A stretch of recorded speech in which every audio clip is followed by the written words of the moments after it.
아멘. 네, 오늘은 우리 기독교의 그 1년의 절기 가운데 가장 크고 또 중요한 절기라고 할 수 있는 부활절입니다. 이 부활절은 예수 그리스도, 우리가 믿는 우리의 구세주이신 또 주님이신 그분의 육체적인 부활, 그 역사적인 그 부활을 함께 기뻐하고 축하하는 날이죠. 그런데 이 부활은요, 다만 1년에 한 번 정도 이렇게 하루를 정해서 되돌아보고 감사해야 할 그런 과거적인 어떤 역사의 한 날이 아닙니다. 왜냐하면 이 예수님의 부활은 현재적으로도 그 실제성과 그 능력이 발휘되고 있기 때문이에요. 왜 그렇습니까? 우리가 믿는 이 예수님은 부활하신 바로 그 모습 그대로 지금도 살아 계십니다. 그러니까 우리 이 부활은요, 우리 밖에 현실 가운데 우리가 경험하는 세상의 어떤 모든 삶의 그 모든 현실보다 더 크고 실제적인 현실이라는 거죠. 또한 그분이 우리를 거듭나게 하실 때도요, 우리에게 주시는 그 생명 있잖아요. 그걸 생명이라고 하고 영생이라고도 하는데 또 그것을 부활 생명이라고도 하거든요. 그러니까 우리에게 있는 그 생명도 부활 생명인 거예요. 이 부활의 실제는요, 항상 있는 것입니다.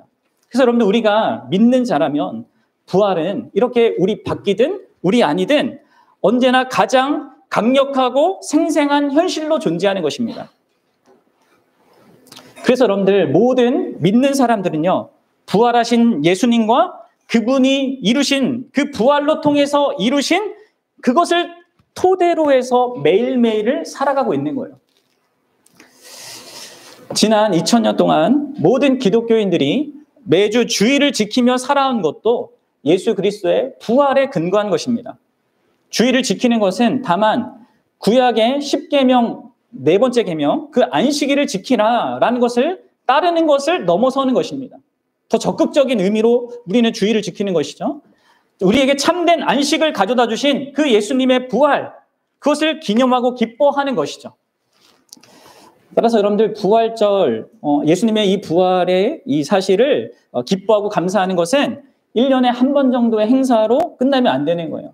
매 주일마다 그리고 매일매일마다 부활하신 그분과 그분이 우리에게 주신 그 부활 생명으로 살고 있음을 항상 기억하고 그런 현실에 의존해서 살아가야 될 것을 어떤 의미에서 계속 우리가 상기해야 되는 거예요. 여러분들에게 부활은 그런 의미입니까? 어떻습니까? 오늘 저는 여러분들과 함께 요한복음 3장 16절이 말하는 바를 한 번 더 생각하려고 합니다. 그동안 우리가 네 번에 걸쳐서, 이제 오늘이 네 번째인데 네 번에 걸쳐서 이 구절 이 구문이 무슨 의미인지를 깊게 살피고 있습니다. 오늘 부활절임에도 불구하고 제가 부활이라는 단어가 없는 이 본문을 택했는데요. 어떤 사람들은 좀 이상하게 여길지 모르겠습니다. 하지만 본문이 말하는 이 영생, 오늘 우리가 살펴보는 이 영생이요, 곧 이 부활과 아주 긴밀하게 연결되어 있습니다. 그러니까 영생을 다른 말로 하면요, 부활 생명이라고 하는 것입니다. 자, 요한복음 11장 25절 26절에서 예수님께서 이렇게 말씀하십니다. 예수께서 이르시되 나는 부활이요 생명이니 나를 믿는 자는 죽어도 살겠고 물은 살아서 나를 믿는 자는 영원히 죽지 아니하리니 이것을 내가 믿느냐. 부활, 생명, 그리고 영원히 죽지 않는다, 이런 모든 개념들이 다 연결되어 있는 것입니다. 이 영생에 대하여서 우리가 함께, 그래서 이 부활 생명이고 영생인 이것에 대해서 함께 생각해 보자는 거예요. 여러분들 기억하십니까? 그동안 우리가 살펴왔던 이 3장, 요한복음 3장 16장의 내용을요. 우리는 본래 멸망 아래에 있던 자들이었죠. 하나님의 진노 아래에 있는 자들이었습니다. 왜요? 우리가 항상 하나님을 대적하는 죄를 범하면서 살고 있었기 때문입니다. 그런데 하나님은, 삼위일체 하나님은 그런 자격 없는 우리를 사랑하셨습니다. 우리가 사랑받을 만해서가 아니라 자기 자신을 기원으로 하는 그 까닭 없는 사랑으로 우리를 사랑하셨죠. 그래서 여러분들 그 사랑이 놀라운 거다라고 말씀드렸어요. 그런데 그 사랑이 더 놀라운 것은 그 자격 없는 자들을 위하여서 그 하나님께서 주신 것이 뭐예요? 바로 독생자였단 말이에요. 자신의 가장 큰 기쁨과 영원한 사랑의 대상이 되는 그 아들, 그 아들을 세상에 바로 우리 죄인에게 보내주셨다는 거예요. 더불어서 그렇게 하신 궁극적인 목적, 그것이 바로 오늘 우리가 살피고자 하는 것입니다. 그게 뭐야? 우리가 멸망하지 않고 곧 영생을 얻게 하려는 것입니다. 그래서 여러분들 그 하나님의 그 사랑하심은 너무나 위대한 것입니다. 그분의 사랑하심이 우리를 뭐 어디다가 쓰시려고 하는 것이 아니라 본인이 못하는 뭐 힘들고 더럽고 그런 것들을 하게 하려고 하는 것이 아니라 영생이란 걸 주시기 위해서 우리를 사랑하신 것이거든요. 그럼 여러분들 영생은 무엇입니까? 여러분 아십니까? 그리고 영생은 어떻게 얻을 수 있을까요? 또 내가 영생이 있다는 것은 어떻게 알 수 있겠습니까? 오늘 이 세 가지를 함께 생각해 보고자 합니다. 자, 먼저 영생이 무엇인가 이것을 생각해 봅니다. 생각해 봅시다. 그러면 영생이 뭔지 아십니까? 영생. 영원히 길이로 사는 것. 문자로는 그렇습니다. 영원한 생명이 영생이에요. 그 영원한 생명이 뭐예요? 그냥 길이로 계속되는 생명일까요? 여기서 우리가 명확하게 알아야 될 것은요. 성경이 말하는 생명이란 게 뭔가를 바르게 우리가 이해해야 합니다. 성경이 말하는 그 생명, 그것은 우리가 흔히 생각하는 목숨이 붙어있는 생명과 다른 의미입니다. 여러분 생명할 때 뭘 생각해요? 그냥 살아있는 거 이것 정도 생각하잖아요. 근데 성경이 말하는 생명은 그런 게 아니에요. 자, 요한복음 6장 33절에서 이렇게 말씀하시죠. 예수님께서 이렇게 얘기합니다. 하나님의 떡은, 이게 하나님의 떡은 예수님 자신을 얘기하는데 하나님의 떡인 나는 하늘에서 내려 세상에 생명을 주는 것이라 이렇게 얘기해요. 예수님은 자신이 생명이라고 하잖아요. 이 말은 뭡니까? 그리고 내가 세상에 생명을 준다 하잖아요. 이게 무슨 말이에요? 뭘 전제하고 있는 것입니까? 이 세상에 생명이 있다는 겁니까? 없다는 겁니까? 그냥 없다는 거예요. 그러니까 우리는 다 살아있다고 생각하고 뭐가 생명이라고 말은 하고 있지만 예수님이 보실 때 예수님의 관점에서 이 세상에는요 생명이 없는 것입니다. 그래서 예수님이 그 생명을 주셔야 되는 거예요.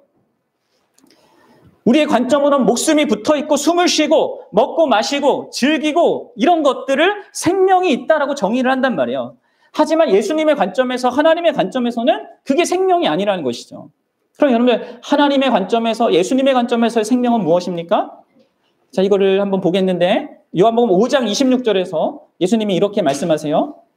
아버지께서 자기 속에 생명이 있음 같이 아들에게도 생명을 주어 그 속에 있게 하셨고, 그러니까 이 생명은 일단 성부 하나님께도 있는 것이고 독생자이신 예수님 안에도 있는 것입니다. 그리고 예수님께서는 여러 본문에서 계속해서 내가 생명이다 이렇게 말씀하셨어요. 그러니까 여러분들 이 생명은 성부 하나님께 있는 생명이고 예수님 안에 있는 생명이고 오직 예수님만이 주실 수 있는 생명이다. 이게 기본적으로 여러분들이 알고 있어야 돼요. 자, 요한복음 10장 28절에서도 예수님이 이렇게 얘기하십니다. 우리 함께 읽어봅시다. 시작. 내가 그들에게 영생을 주노니 영원히 멸망하지 아니할 것이요 또 그들을 내 손에서 빼앗을 자가 없느니라. 보십시오. 이 생명과 영생은 같은 의미로 여기서 다 사용되는 것입니다. 그렇죠? 그 예수님에게 있고 예수님이 주신 이 생명, 이 영생은 과연 무엇입니까? 이에 대한 확실한 대답, 확실한 정의가 예수님이 요한복음 17장 3절에서 말씀하세요. 요한복음 17장 3절 이것도 같이 읽어볼까요? 시작. 영생은 곧 유일하신 참 하나님과 그가 보내신 자 예수 그리스도를 아는 것이니라. 아멘. 그렇습니다. 이게 영생의 의미입니다. 영원한 생명의 참된 의미입니다. 영생은요, 곧 하나님 아버지와 그 아들이신 예수 그리스도를 아는 것. 여기서 안다는 것은 지식과 정보적으로 안다는 게 아닙니다. 관계 속에서 아는 인격적인 알을 얘기하는 것입니다. 그리고 이것이 하나님이 영원한 분이기 때문에 영원한이라는 이 수식어가 붙는 거예요. 그게 영원한 생명인 거예요. 그래서 여러분들 이 영원한 생명의 핵심은 하나님을, 삼위 하나님을 인격적으로 친밀하게 아는 것입니다. 이게 영생이라는 거예요. 경험적으로 아는 거예요. 마치 이 안다는 것은 남자와 여자가 결혼해서 함께 살면서 서로를 알아가는 그 알미인 거예요. 요한복음 1장 4절도 보면요. 예수님 안에 있는 생명은 사람들의 빛이라고 말합니다. 그럼 이게 무슨 말일까요? 이것은 이 생명이 우리 안에 들어오면요. 하나님과 그의 아들에 대한 빛이 비추어진다는 거예요. 그래서 우리가 그분을 인격적으로 알 수 있게 된다는 것입니다. 생명이 없을 때는, 이 빛이 없을 때는 마치 안개 속에서 그분들을 보는 것처럼 봐요. 그런데 생명이 주어지면 우리가 그 하나님을 밝히 보고 그분과 인격적인 관계를 맺으며 살 수 있게 되는 것입니다. 인격적인 관계로서의 이 생명은 그래서요, 정적인 것이 아닙니다. 그냥 숨 쉬고 있듯이 뭐 이렇게 가만히 있는, 이게 아니라 이 생명은 활동적인 거예요. 아주 다이나믹하게 고동치는 활력이 넘치는 그 생명이 바로 영생이라는 것이죠. 이 생명이 누구한테 먼저 있다고요? 성부와 성자 안에 있다는 거예요. 그리고 여러분들 그 생명이 어떤 역동성을 드러내는지 우리가 또 주목해 봐야 되는데 한번 보십시다.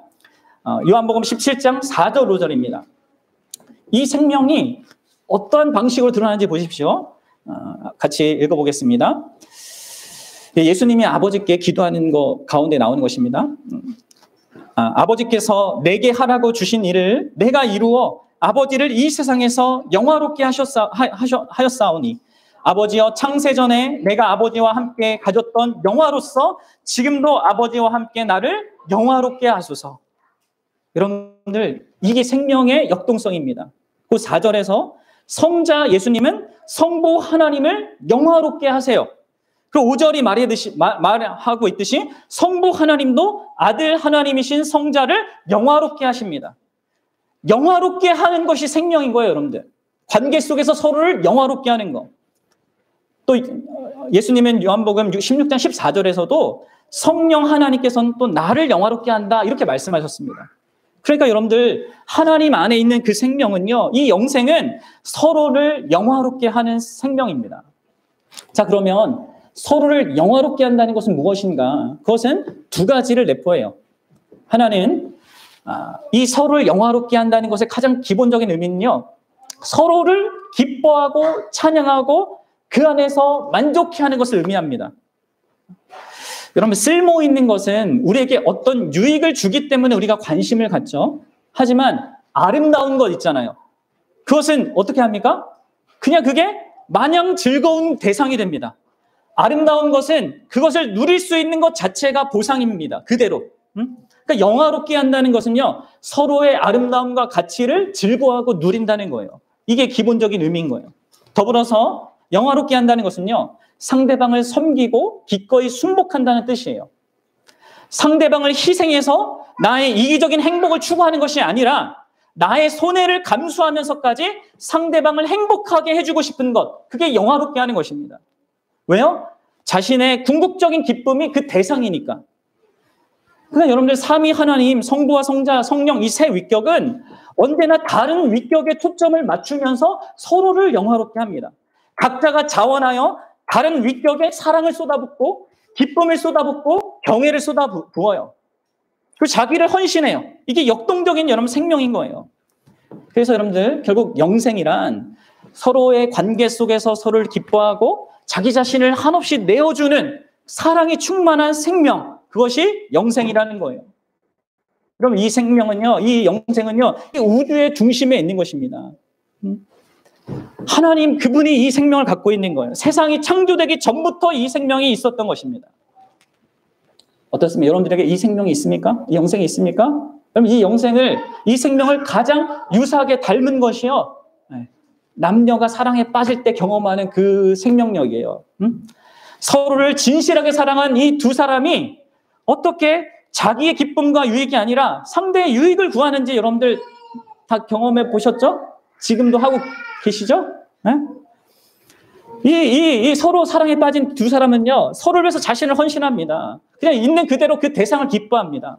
기꺼이 자기의 선택권을 포기하고 어떤 한계를 스스로 선택합니다. 근데도 이상하게 힘들고 괴로운 것이 아니라 너무 행복한 거죠. 세상 사람들 볼 때 우리 기독교인들이 막 이렇게 날씨 좋은 날에 이렇게 주일날 이렇게 와서 막 노는 게 아니라 이거 보면은 왜 이렇게 바보가 있냐 이렇게 보이는 거잖아요. 사랑에 빠진 사람들 바보처럼 보이잖아요. 근데 그 사랑에 빠진 사람들은 그렇게 그것을 기뻐한단 말이에요. 그리고 그것 때문에 온 세상이 달리 보입니다. 모든 것을 달리 생각하고 달리 대할 수밖에 없어요.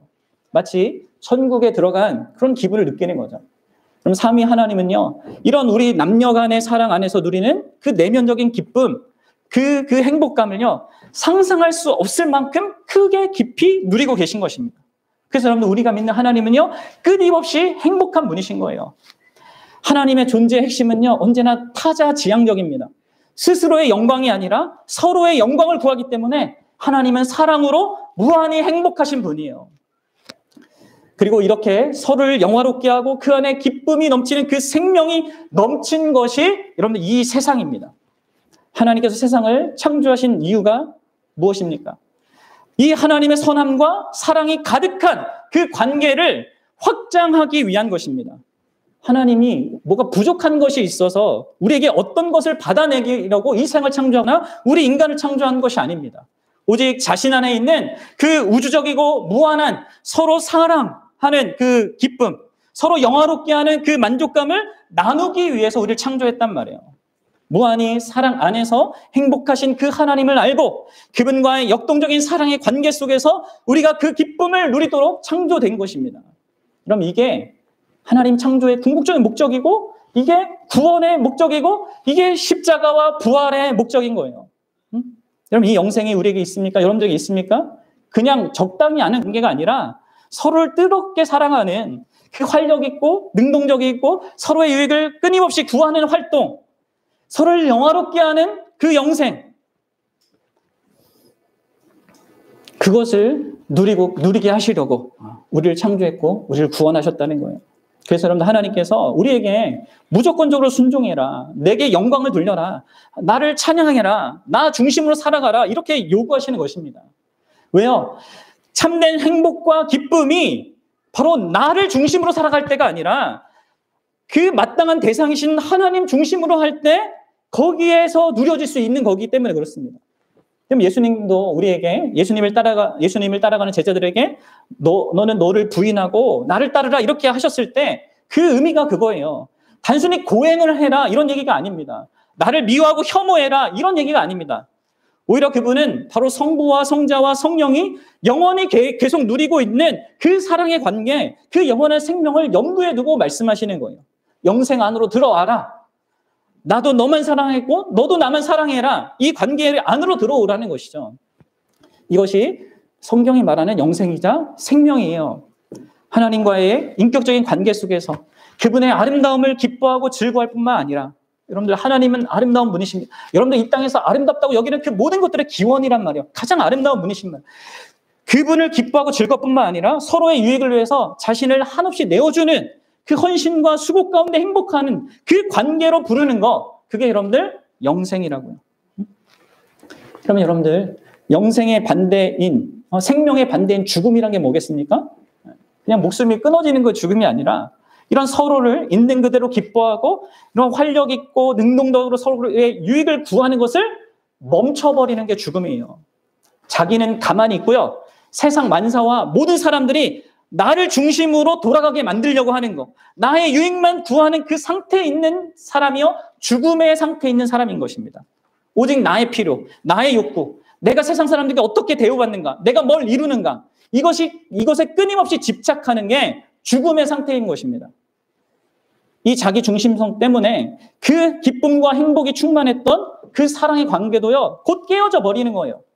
여러분, 우리가 사랑의 감정과 이런 은혜가 주어졌을 때는 막 서로를 위해서 다 하잖아요. 근데 결혼하고 3년 되면 어떻게 돼요? 네, 그게 깨지죠. 본래 자기 자신으로 돌아와요. 자기 중심적인 나로 돌아온단 말이에요. 이 자기 중심성이 죽음의 증상입니다. 사람과 사람, 한 집단과 집단, 한 민족과 민족, 국가와 국가, 이 모든 것이 깨어지는 근본적인 원인이 바로 여기 있습니다. 그리고 이 인간의 자기중심성은 자연 만물과의 관계 속에서도 이 설명하기 어려운 방식으로 큰 문제를 계속 일으킵니다. 그래서 결국 자연이 우리를 정복하죠. 우리가 흙에 묻히잖아요, 우리 인생들이. 이게 죽음 아래 있는 인생의 모습이란 말이에요. 그래서 그럼 이처럼 모든 인생들은 부활하신 예수 그리스도께서 우리 인생 가운데 찾아오기 전까지는요, 이렇게 다 자기중심성이라는 죄와 죽음 안에 갇혀 있습니다.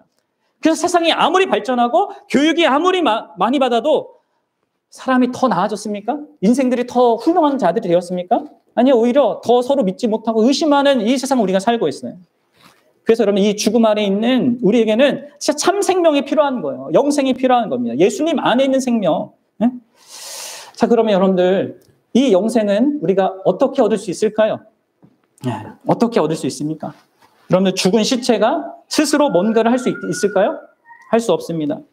그래서 죽음 아래 있는 우리도 스스로 영생을 취할 수가 없습니다. 그래서 영생은요, 주어져야 하는 것입니다. 그것은 값없이 은혜로 주어지는 것입니다. 근데 어떻게 주어지냐? 먼저 이 영생은요, 예수 그리스도의 말씀을 통해서 우리에게 주어집니다.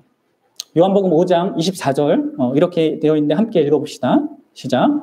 내가 진실로 진실로 너희에게 이르노니 내 말을 듣고 또 나 보내신 이를 믿는 자는 영생을 얻었고 심판에 이르지 아니하니 사망에서 생명으로 옮겼느니라. 아멘. 어떻게 영생이 와요? 내 말을 듣고, 이게 듣고 예수 그리스도의 말씀을 듣는 것, 이게 영생이 나에게 오는 그 통로인 거예요. 자, 요한복음 6장 63절에도 이렇게 말씀하세요. 제가 읽어드리겠습니다.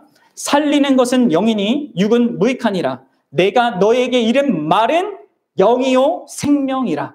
내가 너에게 이르는 이 말이 생명이다, 이렇게 얘기하세요. 그럼 우리의 말이 우리의 자신을 드러내죠. 마찬가지로 예수님의 말씀이 예수님 자신을 우리에게 드러냅니다. 그러니까 우리가 뭔가를 속이면서도 우리의 말을 이렇게 그럴듯하게 우리의 이 속과 이 말이 다르게 할 수 있는 우리이지만 예수님은 속과 겉이 같습니다. 그분의 자신의 어떠함과 그분이 말씀하시는 게 같아요. 진실해요. 그래서 그 생명력을 예수님은 드러내신단 말이에요. 그래서 여러분들 이 생명을 얻기 위해서는 이 예수님의 말씀을 들어야 됩니다. 그리고 이러한 예수님의 말씀은 요한복음 17장 20절에서 이렇게 확장돼요. 자, 제가 읽어보겠습니다. 내가 비옵는 것은 이 사람들만을 위함도 아니요 또 그들의 말로 말미암아 나를 믿는 사람들도 위함이니. 그럼 이게 무슨 말입니까? 바로 예수님의 직계 제자인 사도들의 말을 듣고 그들이 기록한 이 성경을 통하여서 예수님을 알게 되고 예수님의 말을 듣게 될 자들이 있다는 것을 말씀하고 계신 거예요. 그러니까 여러분들 영생은 이처럼 그리스도의 말씀, 그리스도에 대한 이 말씀, 성경 말씀을 통해서 우리에게 오는 것입니다. 이게 첫 번째 수단이요. 근데 여러분들 두 번째로 그렇게 우리에게 영생의 말씀인 이 그리스도의 말씀이 들릴 때 한 가지 더 중요한 사실이 있어야 됩니다. 그것은 하나님 아버지께서 우리를 이끄셔야 돼요. 자, 요한복음 6장 44절에서 예수님이 이렇게 또 얘기하세요. 같이 읽어보겠습니다. 시작. 나를 보내신 아버지께서 이끌지 아니하시면 아무도 내게 올 수 없으니 오는 그를 내가 마지막 날에 다시 살리리라. 아멘. 그럼 보십시오. 아무리 예수님의 말씀을 듣고 들어도 교회에서 여러분들 태어나고 자기는 모태신앙이라고 교회에서 막 수없는 봉사와 헌신 다 한다 하더라도요. 스스로 하나님 앞에 예수님께 갈 수가 없어요. 수없이 말씀을 듣고 들어도요. 아버지께서 이끌어 주셔야지만 예수님께 갈 수 있는 것입니다. 그래서 단 한 번 말씀을 들어도 예수님께 나아갈 수 있어요. 아버지 때문에. 여러분들 예수님은 영생을 얻는 유일한 곳이에요. 우리가 영생을 얻으려면 그분께 나아가야 돼요. 그리고 이 성경은요, 우리에게 그분을 제공하고 우리에게 그분을 설명해주고 우리에게 예수님을 얻는 방법을 알려주면서 우리를 그분께로 이끕니다. 근데 우리는 본성적으로 이 생명의 빛을, 이 생명을 싫어해요. 왜요? 이 생명에 다가가고 이 빛에 다가가면 우리의 추악한 그 죽음의 실제가 드러나기 때문입니다. 그래서 인간은 보통 예수님께 나아가는 것을 거부하는 거예요. 그래서 우리의 유일한 희망이 성부 하나님께서 우리를 이끌어 주시는 것입니다. 자비롭게 이끌어 주시는 거예요. 그리고 오직 이 아버지의 이끄심만이 이 빛에 대한, 이 생명에 대한 우리의 두려움과 그 증오를 극복하게 만듭니다. 이 아버지의 이끄심만이 우리의 눈을 열어서 그리스도의 영광을 보게 한다는 거예요. 예수 그리스도를 정보적으로 지식적으로 아는 수준을 넘어서서 그 예수님의 위대함과 아름다움과 그 능력과 선하심과 그 지혜와 사랑에 압도되는 방식으로 그분을 보게 하시는 거예요. 이게 여러분들 성부 하나님께서 우리를 이끄시는 방식입니다. 여러분 이렇게 예수님 봅니까? 그리고 그렇게 우리가 성부 하나님께 이끌림을 받으면요, 이제 결국 예수님을 믿음으로써 영생을 얻게 되는 거예요. 보세요. 생명의 말씀, 예수님의 말씀을 듣고 아버지의 이끄심을 경험하면서 결론적으로 예수님을 믿게 될 때 그분 안에 영생이 있기 때문에 우리도 영생을 얻게 되는 거예요. 믿음은 우리가 지난주에 살펴봤듯이 그런 믿음입니다. 그냥 막연히 믿는 이런 게 아니에요. 예수님을 바르게 알고 예수님의 그 어떠하심에 동의하고 그래서 자기 전부, 자기 운명을 다 의탁하고 의존하는 믿음. 그렇게 할 때 예수님의 그 생명, 그분의 부활 생명이 우리의 생명이 되는 겁니다. 요한복음 15장 5절에서 예수님이 이렇게 얘기하시죠. 나는 포도나무요, 너희는 가지다.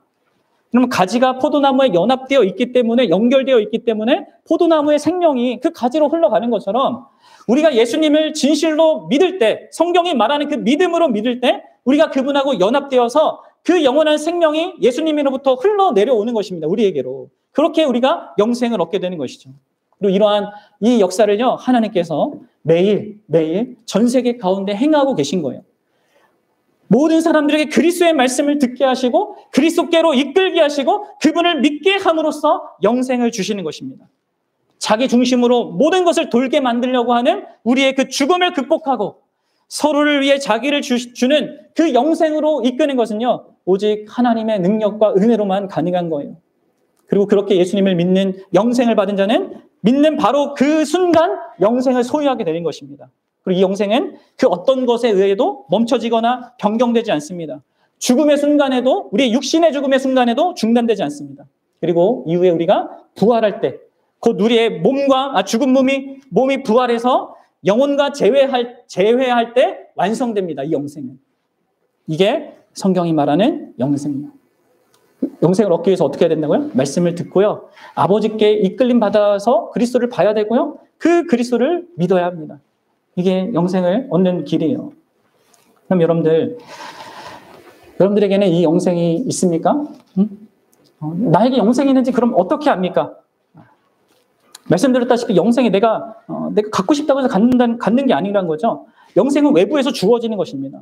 무엇인가 나를 이끌어서 내 중심에 들어와서 나를 다루고 있다는 것을 감각하는 게 영생이 있는 것입니다.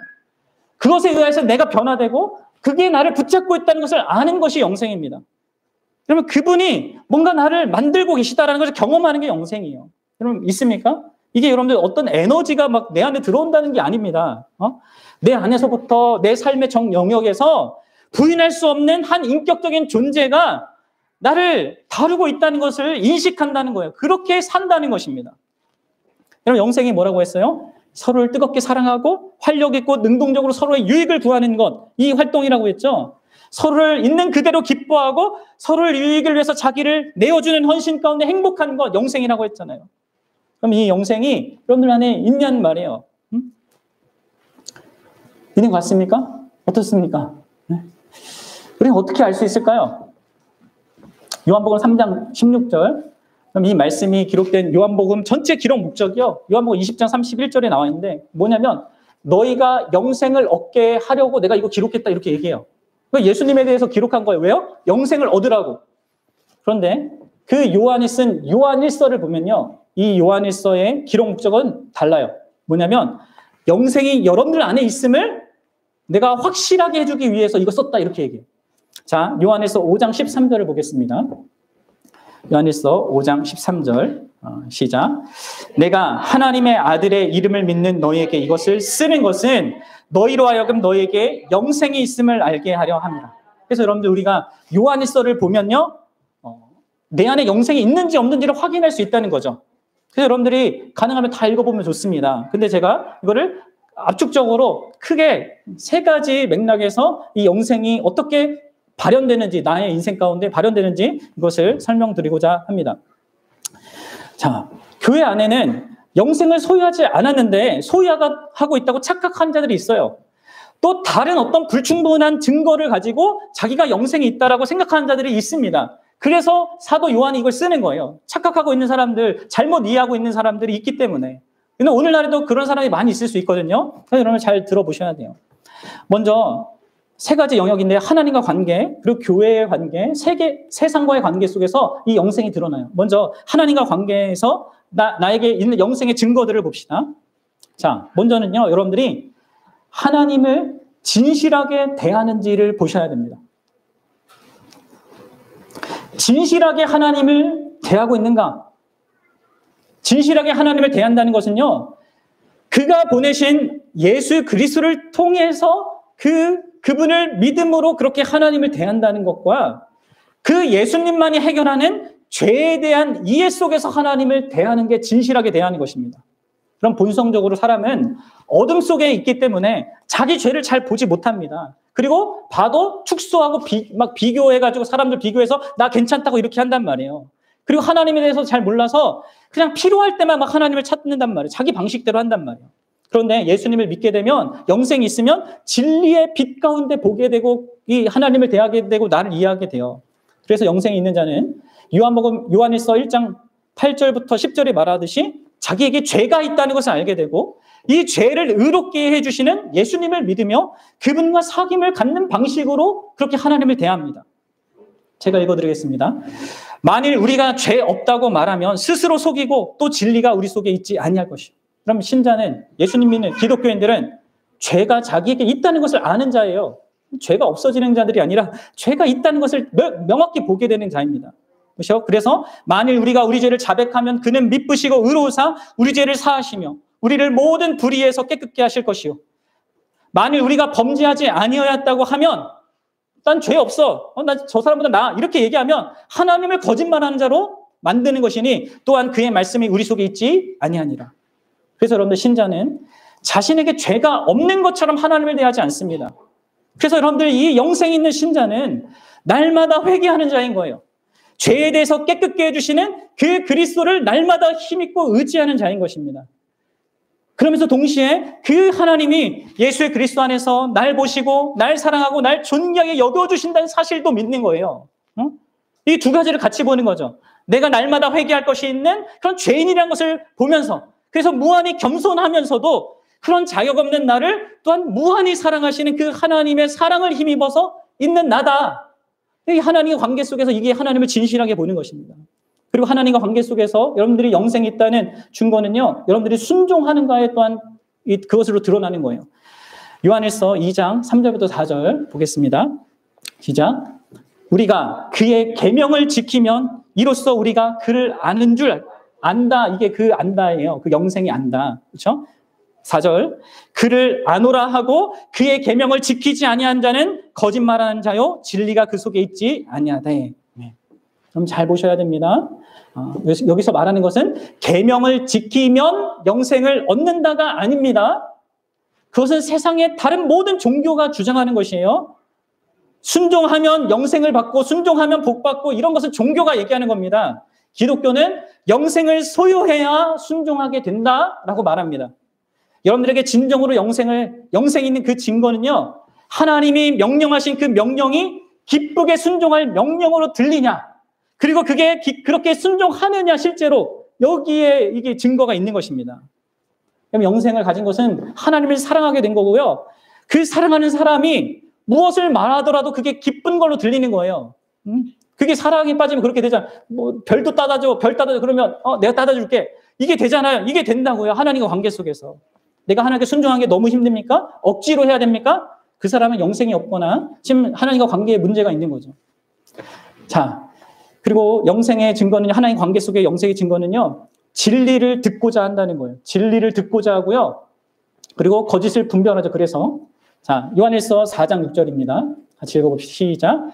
우리는 하나님께 속하였으니 하나님을 아는 자는, 이 영생이에요 이게, 우리의 말을 듣고 하나님께 속하지 아니하는 자는 우리의 말을 듣지 아니하나니 진리의 영과 미혹의 영을 이로써 아니라. 하나님을 아는 자는요, 이 사도들의 말을 듣습니다. 성경을 듣습니다. 여기서 우리의 말을 듣는다는 말은요, 현재 진행형으로 되어 있어요. 원어로. 뭐요? 계속적으로 항상 하나님 말씀을 듣는다는 거예요. 성경 말씀을 사랑한다는 거예요. 성경을 가까이 한다는 것입니다. 영생이 없는 사람은요, 성경을 가까이 하지 않습니다. 영생을 가진 사람은 성경을 알고 성경을 통해서 하나님을 더 알고 가까이 나가고 싶어요. 여러분들 서로 사랑하는 남녀가 서로의 이야기를 계속 듣고 싶잖아요. 계속 전화하고 만나고 계속 이렇게 하고 싶잖아요. 이렇게 된다는 거죠. 그리고 그렇기 때문에 거짓 메시지도 아는 것입니다. 이 메시지가 지금 하나님의 말씀을 전하는지 그냥 헛된 얘기를 하는지 하나님과 깊은 관계에 있으니까 아는 거죠. 이게 여러분들 하나님 관계 속에서 여러분들에게 영생이 있는 증거입니다. 자, 더불어서 이제 교회와 관계에서 영생이 있는 증거도 있습니다. 자, 교회의 관계 속에서 그 영생이 드러나요. 어떻게 해요? 교회 지체를 사랑하는 것으로 드러납니다. 요한에서 3장 14절입니다. 같이 읽겠습니다. 시작. 우리는 형제를 사랑함으로 사망에서 옮겨 생명으로 들어간 줄 알거니와 사랑하지 아니하는 자는 사망에 머물러 있느니라. 여러분 그렇습니다. 영생은 하나님을 열렬히 사랑하는 것이기 때문에 그분이 사랑하는 모든 것을 사랑합니다. 그래서 기독교인들은 자연을 사랑하고요. 또 모든 이 세상 사람들을 사랑합니다. 하지만 특별히 교회의 지체를 더 사랑해요. 왜요? 왜냐하면 하나님께 그 교회의 모든 지체들이 특별한 사랑의 대상이기 때문에 그렇습니다. 그래서 그 지체를 그가 가진 어떤 조건에 따라서 아니면 나의 선호도에 따라서 사랑하는 것이 아니라 하나님 때문에 하나님이 그를 사랑하기 때문에 나도 사랑하는 이 사랑을 갖게 되는 거예요. 교회에 대한 사랑이 있는가? 나랑 그냥 어울릴만 하고 나랑 뭐 좀 수준이 맞고 아니면 내가 좋아하는 뭘 갖고 있기 때문에 사랑하는 것이 아니라 나랑 오래 지냈기 때문에 사랑하는 것이 아니라 하나님 때문에 저 사람을 사랑하는가? 하나님이 존귀하게 여기기 때문에 나도 그 사람을 사랑하는가? 이게 영생의 증거란 말이에요. 그러한 마음이 내 안에 없으면요. 내 안에 영생이 없는 것입니다. 마지막으로 여러분들 세상과의 관계 속에서도 이 영생은 드러나요. 요한에서 2장 15절입니다. 같이 읽어보겠습니다. 시작. 이 세상이나 세상에 있는 것들을 사랑하지 말라. 누구든지 세상을 사랑하면 아버지의 사랑이 그 안에 있지 아니하나니. 그렇습니다. 여기에서 말하는 세상은요. 하나님이 만드신 창조 세상이나 어떤 사람들을 말하는 게 아니에요. 이어지는 16절이 말하듯이 세상적인 사고방식과 가치 체계입니다. 하나님이 없이 형성된 모든 것들이 곧 세상이에요. 곧 육신의 정욕, 안목의 정욕, 이생의 자랑, 이런 것들을 사랑하는 자는 하나님의 사랑이 그 안에 없다는 것이죠. 영생이 없다는 것입니다. 여러분 어떻습니까? 여러분들 하나님을 진실하게 대하는 자입니까? 교회 지체들을 진짜 특별하게 사랑합니까? 세상의 가치 체계를 미워하고 부인하는 그 영생의 증거들이 여러분에게 있는 것입니까? 그럼 이것을 확인해 보셔야 됩니다. 그리고 없는 자들은 이것을 구해야 합니다. 예수님의 말씀을 듣고 그 하나님 나를 예수님께로 이끄시는 그분의 그 인도를 경험하면서 예수 그리스도를 믿는 참된 믿음을 갖기를 여러분들 구해야 합니다. 바르게 알고 동의하고 자기 전부 자기 인생을 의탁하고 의존하는 그 믿음으로 그 예수님을 받아들이십시오. 여러분 그럴 때 여러분들 영생을 얻을 수 있어요. 여러분들이 이 땅 가운데서 누렸던 그 어떤 기쁨보다 정말 비교할 수 없는 기쁨을 그 하나님 안에서 여러분들이 소유하고 누릴 수 있습니다. 그러면 여러분들 안에 진짜 영생의 그 실제가 아주 조금이라도 있습니까? 그게 있다면 여러분들 그거 진짜 풍성하게 되어지도록 구해야 돼요. 아니, 여러분들에게 있는 게 진짜라면 그게 구하게 되어집니다. 이 영생을 더 풍성하게 누리게 됩니다. 이 영생은 왜냐하면 시시한 게 아니기 때문에 우리 하나님이 그런 시시한 존재가 아니기 때문에 누구보다도 무엇보다도 가장 위대하고 영광스러운 분이기 때문에 여러분들에게 영생이 있다면 여러분들 그저 이렇게 머뭇거리면서 그럴 수 없어요. 결론을 맺겠습니다. 사랑하는 여러분, 예수 그리스도께서 부활하신 이유는요. 우리에게 자신에게 있는 이 생명, 그 부활의 생명, 영원한 생명을 주기 위함이었습니다. 이 영생은 활력 있고 역동적으로 서로를 영화롭게 하는 그 생명이에요. 그 예수님이 성부와 성자 사이에 누리던 그 생명을 우리에게 주시는 것입니다. 그것을 위해서 우리를 위해서 죽으셨고 부활하셨습니다. 그래서 우리가 이 부활절을 기뻐하고 감사하는 것은 단순히 역사적인 과거적인 한 사건을 기념하고 감사하는 것을 끝나면 절대 안 됩니다. 그것도 반드시 기억하고 감사해야 되지만 현재적으로 내가 영위하고 있고 또 현재로 살아계신 그분과의 관계 속에서 생명을 누리는 그것을 기뻐하고 감사하고 축하해야 되는 거예요. 여러분들이 더 풍성하게 이 하나님을 즐거워할 수 있기 바랍니다. 더 풍성하게 하나님께 자기의 전부를 다 헌신하여서 드릴 수 있기 바랍니다. 사랑하는 여러분, 하나님이 우리를 향하여서 우리를 기뻐하시는 것과 또 그분이 우리를 향해서 자신을 헌신하는 것이 사실 더 말할 수 없이 큰 겁니다.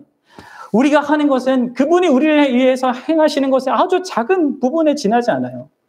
여러분들의 인생은 그런 인생, 여러분이 구원받는 영생을 소유한 그런 자라면 그런 정말 복받은 인생들입니다. 하나님이 여러분들에게 자기 전부로 헌신하세요. 아들을 아끼지 아니하신 그분께서 모든 것을 그 아들과 함께 주시는 분으로서 여러분들의 인생을 그렇게 헌신하고 계시단 말이에요. 그런 자로서 여러분들 살아가고 있는 거예요. 여러분 삶 속에서 경험하는 그 어떤 일이 있고 힘든 일이 있고 막 어려운 그런 모든 상황이 있다 할지라도 그 모든 것을 주관하고 계신 하나님이 계시고요. 그런 모든 것들을 넉넉하게 다 선으로 바꿀 능력을 갖고 계신 그분이요. 날 사랑하고요. 나와의 관계 속에 있음을 기억하십시오. 그럴 때 여러분들의 그 부활 생명이 더 풍성하게 드러나게 될 거고요. 여러분들은 매일매일 막 그분의 은혜 속에서 부활의 그 능력 속에서 살아가게 될 것입니다. 바라기는 사람들이 이 정말 부활절에 정말 이 부활의 생명을 주신 분, 그리고 부활 생명으로 지금도 살아계신 그분을 진짜 감사하고 기뻐하는, 그리고 그분께 다시금 우리의 전부를 이렇게 영화롭게 하기 위해서 우리 전부를 드리고자 하는 그 마음을 다시금 새롭게 하는 그런 시간이 되기를 주님의 이름으로 축원합니다. 같이 기도하겠습니다.